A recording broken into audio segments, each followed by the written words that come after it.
My name is Rachel Bartolucci.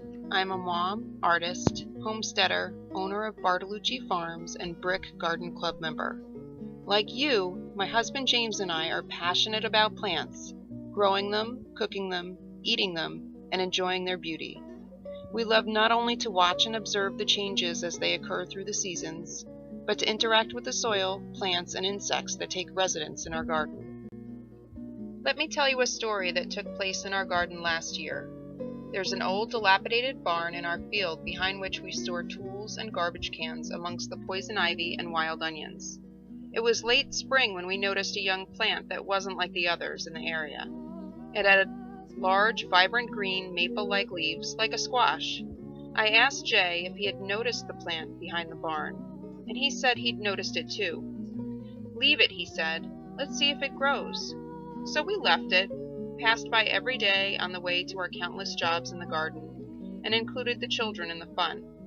We were careful not to knock into it as we cleared the weeds and brush from the area.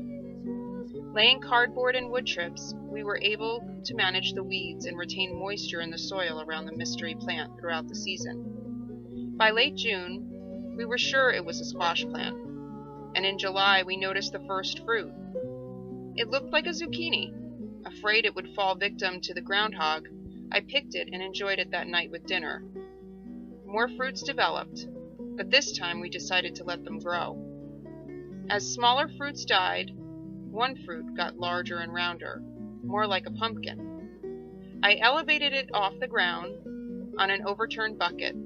The plant sprawled outward, and the squash continued to grow without water or any additional attention. The mystery was unraveled. Let's rewind the story to earlier that year. In March, we had a tree service come and trim up the overhanging branches and vines around the fence line. This allowed sunlight to reach the places that had been shaded for many years, including the area around the barn. This was the invitation needed for that rogue squash seed to sprout roots and leaves, then develop its beautiful amber fruit. When October arrived and the squash plants were dying back, we harvested the mystery pumpkin to use as an uncarved decoration in the house. After Halloween, our daughter helped me roast and puree it for our Thanksgiving pumpkin pies. The peel went into the compost heap, going back into the system to nurture the land in years to come. That particular squash plant was a welcome surprise and yielded wonderful discoveries, experiences, and meals as a result. This is what our garden is to us, and we are delighted to be here to share our journey with all of you. So let me tell you a little bit about how we got into gardening. Jay grew up in his grandparents' home, located in a small residential neighborhood adjacent to St. Peter's Hospital in New Brunswick. His grandfather took great pride in his postage stamp backyard garden, which was flanked by fences and neighboring garages. Each year, his grandmother would deliver paper bags and flats filled with Rutgers tomatoes to the church, neighbors, and anyone else who would accept them. Jay would watch Pop-Pop as he tilled, planted, weeded, and watered through the summer, and was occasionally allowed to help. When in high school, Jay spent summers working in the gardens at Bugalo Park and other parks around the city. Jay said he always knew he wanted a garden of his own, but he didn't have a picture of what it would look like. Although my family never had a garden, I always loved flowers, particularly as art subjects. It wasn't until I shared a home with Jay that I had a garden and experienced the magic that it held for me. Throughout high school, I worked as an assistant in a local flower shop, and as a non-traditional college student in my 30s, took many classes on environmental and social sustainability, leading to my relationship with Georgian Court's Mercy Garden. Though we are passionate, Jay and I are not scientists or design experts. However, we try not to let fear of failure stop us from growing. In an earlier chapter in our lives before children, Jay and I lived on the other side of Herbertsville Road in Maple Leaf Park. We lived in a townhouse with a sunlit patch around the back patio. We tried our hands at tomatoes, peppers, string beans, herbs, and flowers, which we planted in the ground and in pots. It was wonderful, but we dreamed of one day having a larger garden in which we could do more. In 2001, we purchased our current home in Herbertsville. The property was shaded by large trees. Eventually, we selectively removed some trees and branches in the back of the house, which allowed us to start a vegetable and herb garden on our deck, using raised beds, large pots, and flower boxes. The proximity to the kitchen made it easy to tend to and share with the children. Between 2001 and 2009, Jay's Marine Corps Reserve Unit deployed for a total of 2.5 years. He served in Kosovo, Romania, and Iraq, where he saw real poverty, food and water contamination and deprivation, mine-laden and scorched landscapes. I remember him saying during his last deployment that he couldn't wait to see grass. So I wasn't surprised in 2010 when, as his retirement from the Marine Corps approached, he planned to build 2 large raised beds for vegetables in the yard, so he would be spending more time amongst the grass and the greens. And to make things more interesting, he wanted chickens. How hard could it be, he said. Water, food, shelter, we can do that. In the end, we'll have our own eggs and fertilizer. Jay's plan was to create what permaculture designer Jack Spirko calls a woody bed.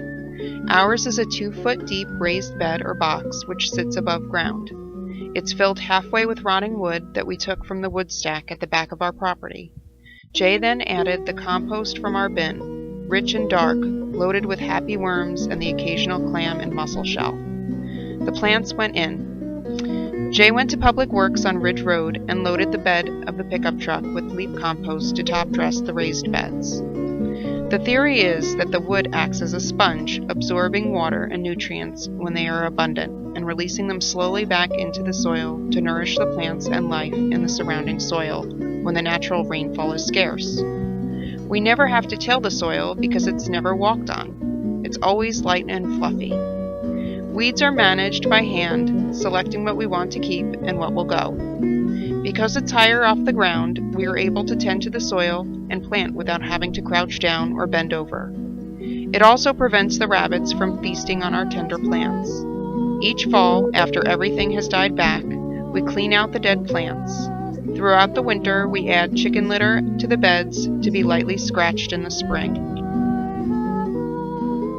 After the excitement and rush of the holidays fades and we enter the new year, we begin to lay out our projects and crops for the new growing season, evaluating what plants and varieties will stay, what will go, and what new plants and varieties we'd like to try. We draw up plans which helps us determine how many plants we need to start in the months ahead.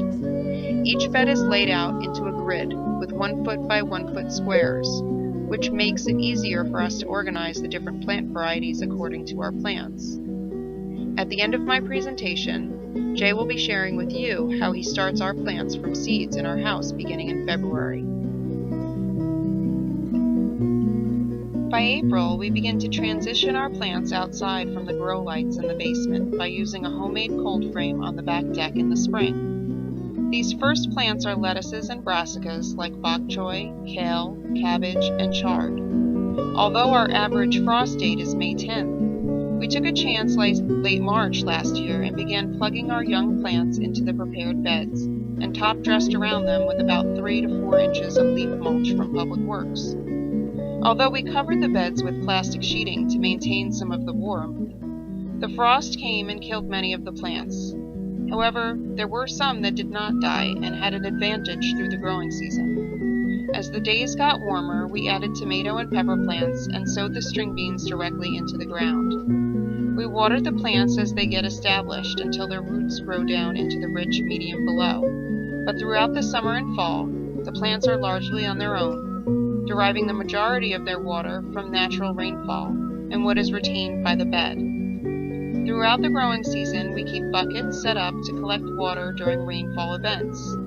Within 2 days of that rainfall, during hot, dry stretches, we will go around and water the plants that appear to need it most. When that's not enough, we will water with the hose, but that's infrequent. Because we wanted to allow the children and chickens to roam the yard, eating grass and bugs, we avoided chemical fertilizers and herbicides.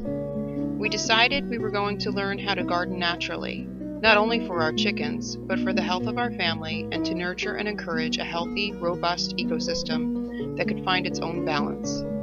We wanted to be able to control pests like mosquitoes and cabbage moths without harming the beneficial populations like bees, butterflies, bats, and birds. When we started, we had 2 raised beds in our little shaded backyard. We knew that we could grow more productive plants and different varieties if we had more sunlight, but didn't want to sacrifice the mature trees that remained on the property. So we looked beyond our yard to the overgrown patch of land on the other side of our back fence.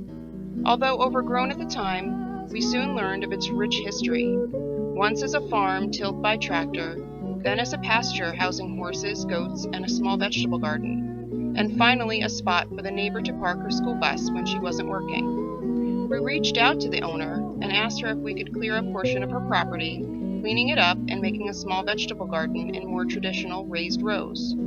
She agreed, and so started our relationship. In the winter of 2014, we purchased that parcel of land that spans the rear of our 2 properties. In a matter of 6 months of our purchasing the property, we built 23 raised beds and sparked a lovely friendship with our neighbor.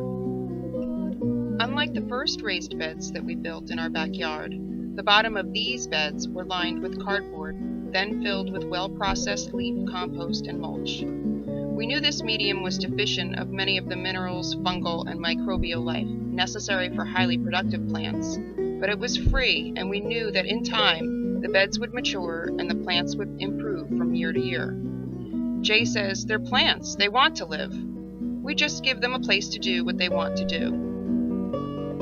Depending on what varieties of plants were destined for each bed, we augmented the medium with green sand, rock phosphate, bone meal, and azomite, in addition to our homegrown compost, chicken, and rabbit manure. Several times throughout the growing season, if I noticed that the plants looked rather anemic, I would make a compost tea to give them a little boost, like an energy drink for plants.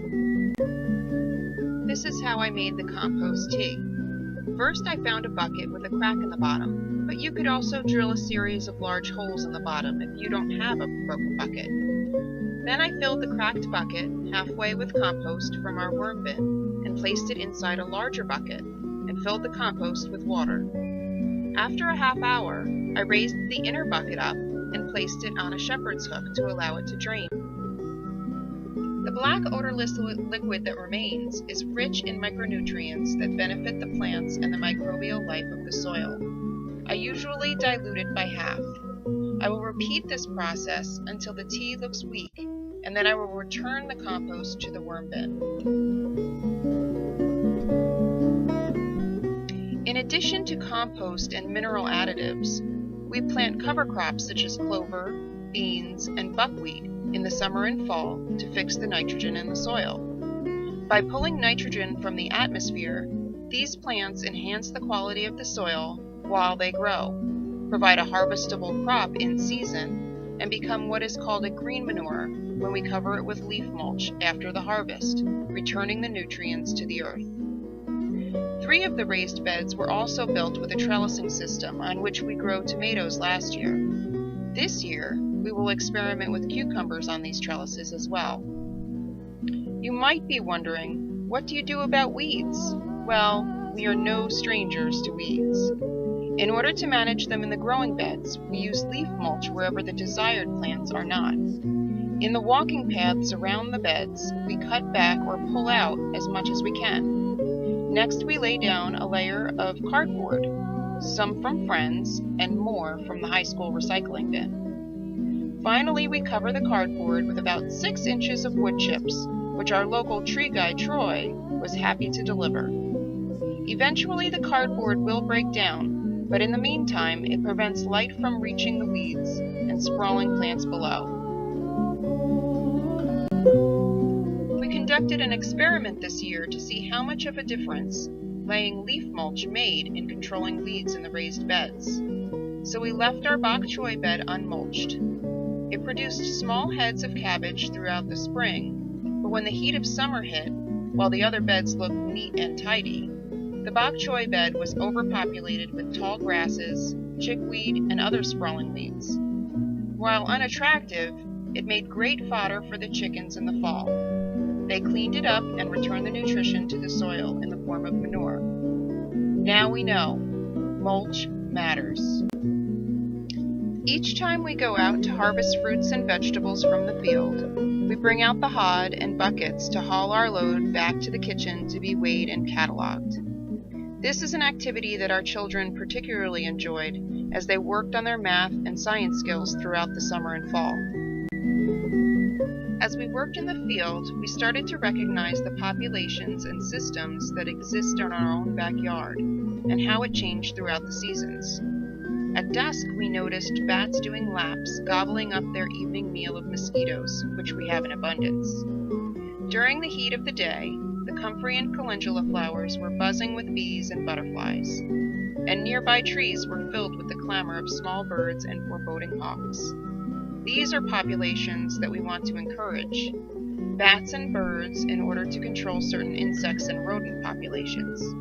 Bees and butterflies for their pollination benefits.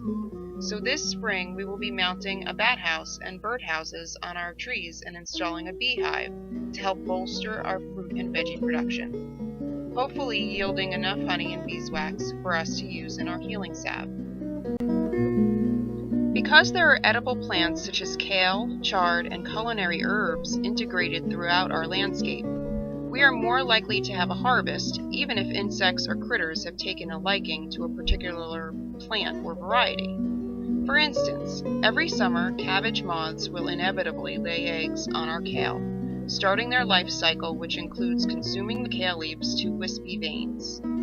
By sprinkling the leaves with food-grade diatomaceous earth, we are able to interrupt the cabbage moth's life cycle. While it kills the larva, it's harmless to the birds and humans that later feast on the kale. The plant continues to grow and new tender leaves emerge. We have also noticed that the kale bed in the field might be devastated by cabbage moths, while the kale located next to the house hasn't been touched, so we're still able to harvest enough for our household needs. Because of the distance between the beds, we also have time to observe these plants for evidence prior to infestation, and we can address it before it's a problem. Conversely, we were willing to sacrifice our dill and fennel to the caterpillars that morphed into swallowtail butterflies. The winter of 2014, we purchased the parcel of land at the rear of our property. In a matter of months, we have made great progress in transforming it, but honestly, it has transformed us. In a matter of 1 year, we built over 23 raised beds and produced over 340 pounds of food. We've learned about fruit tree grafting and started a small orchard, but we've also found such joy in sharing this experience and the bounty with friends and family. We've shared with our community as well, teaching and giving tours to anyone who will listen. We've been consultants for Midstream's elementary school, who are developing their own sustainable educational garden. And we've hosted visits from our local Girl and Boy Scout groups, teaching them about sustainability and chicken care.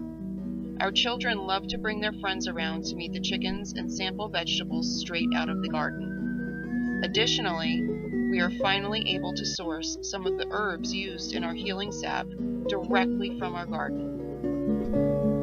2015 is sure to bring more growth on our homestead, including more fruit trees and new bee colonies from which we will get honey and wax for our healing salve. We also hope to see you at the new Brick Farmers Market, where we can share our summer and fall harvests.